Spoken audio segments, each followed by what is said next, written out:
Alright, tonight I'm going to show you guys how to install a Freewing Afterburner LED into an EDF jet. Already took the cover out, and here we have the motor over here. This is the 8S. This is my newest model, the 8S Freewing Typhoon Eurofighter. As you can see here, we have 3 screws on each side. We are going to take the motor out. Try not to lose these screws.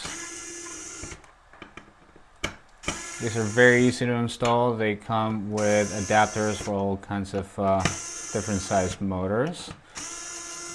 And it may or may not fit in there. I think I would rather take some foam out than move the motor forward, because I really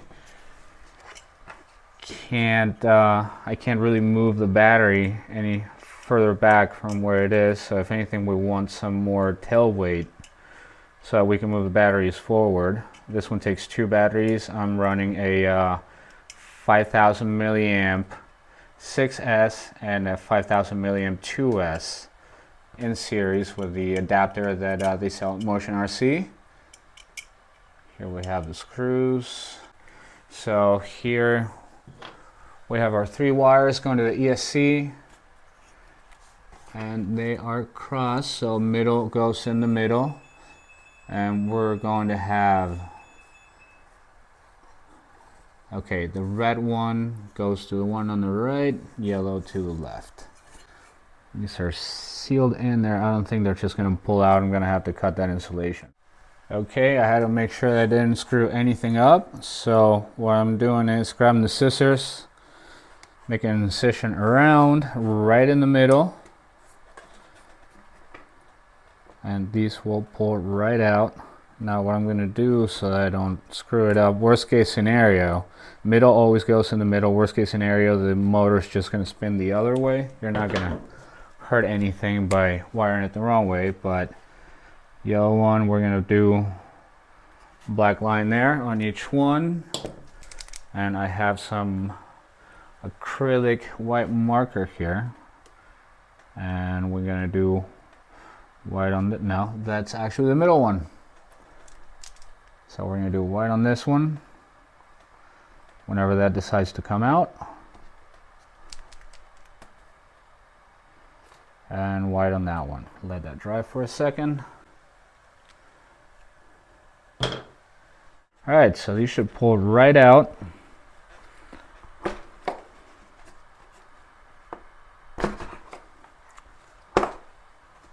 And there we go. We got the motor out. Now we're gonna get our LED out of the box. And these are really, for the money, they're the best LED afterburners that you can get. They're $17 and change, as opposed to $40, $50 that other companies sell them for. Although the other ones are a little bit nicer. They're flicker. I have a blue fire from 5280 RC on my Freewing F15, and it was not cheap. It is really cool though how it flickers different colors, but these are way cheaper and they pretty much do the same thing. So what we're going to do is we have to run this over the ESC, so I'm going to run it over the piece of plywood mount. This is going to be a little challenging. We don't want any loose wires in there. Trust me, I know. Okay, we're gonna run this through the bottom, which is actually the top. I'm gonna try to go under the wood plate. It's pretty easy having these intakes here to see what the hell I'm doing. I have to run this all the way to the other side so we can pull the wire in. Okay, so we got the motor out, we got this pulled through. That's a little bit of a challenge. This is the 39 size. There's a bunch of different sizes for different size motors. So this is going to mount like this, and then we're going to mount it into the EDF, and this is gonna hug the motor, and it's gonna stay in place. So what we have to do is we're gonna screw it in from the inside with the screws provided. Screw the first one in.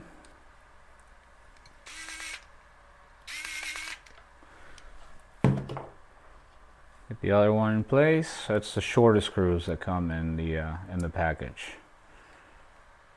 The other ones are for mounting into the motor itself. Some motors have threads on them, so you can just screw the LED right in. This is not the case. So we're going to screw it in tight.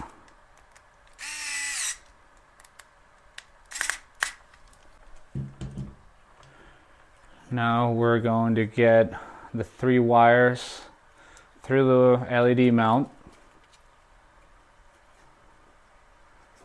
like this. And there we go. There we have it. Actually, it's probably better if we go through the bottom so all wires come out of the same side.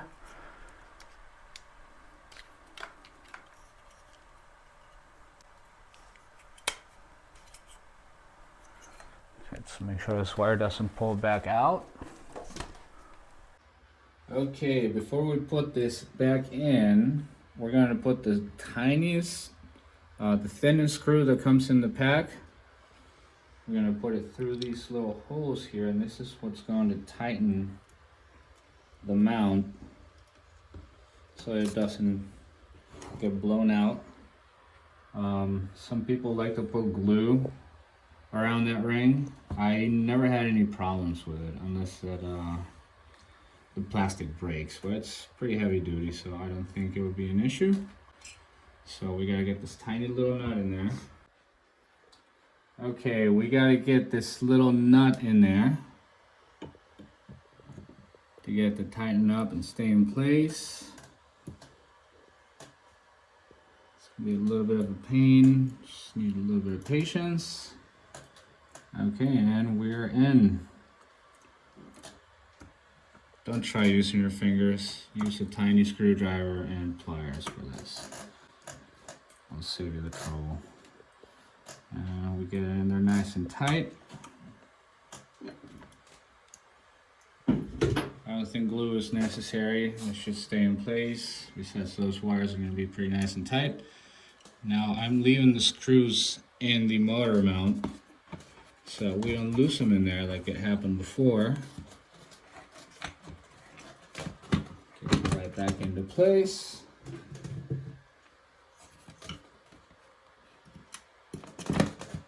We have to make sure that it fits perfectly in there, nice and tight.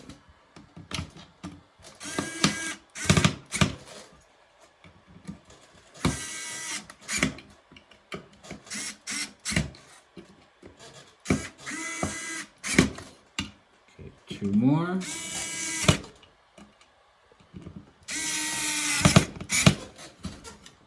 Alright, now we're going to put the cover back in. Make sure that is the right way.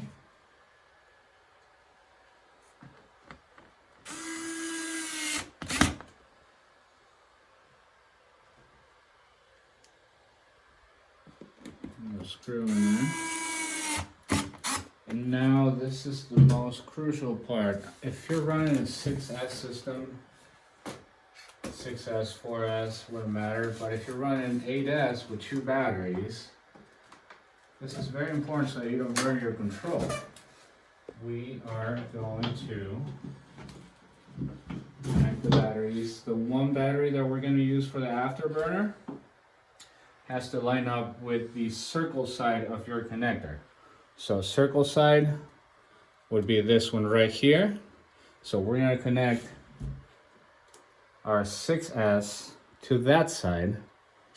If you connect to the square side, you're going to give too much voltage and burn it out. And I will show you what happens when you do that.